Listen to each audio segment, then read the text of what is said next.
శ్రీ ఆండాళ్ తిరువడిగళే శరణం. ఈరోజు 20వ పాసురం యొక్క భావాన్ని చెప్పుకుందామండి.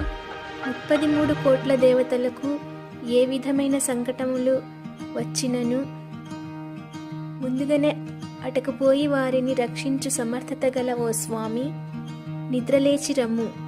ఆశ్రితులను రక్షించుటకై వారి విరోధులను దునుమాడు బలాఢ్యుడా, ఆశ్రిత రక్షక, ఓ బలశాలి, శత్రువులకే అతి దుఃఖమునిచ్చే నిర్మలుడా, నిద్ర నుండి మేల్కొను స్వామి అని స్తుతిస్తూ, మేల్కొల్పినను స్వామి మేల్కొనకుండుట చూచి జగన్నాటక సూత్రధారి అయిన ఆ జగన్నాథుని మేల్కొల్పుమని నీళాదేవిని ప్రార్థిస్తున్నారు గోపికలు.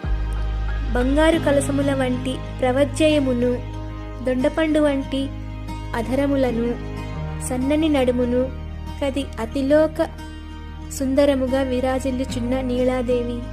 గోపికలంతా కలిసి నీళాదేవిని ప్రార్థిస్తున్నారండి. స్వామిని మేల్కొల్పమని నీళాదేవిని అర్థిస్తున్నారు ఈ పాసురంలో. ఇదండి ఈ పాసురం యొక్క భావము. మరో పాసురంతో మళ్ళీ కలుసుకుందాం.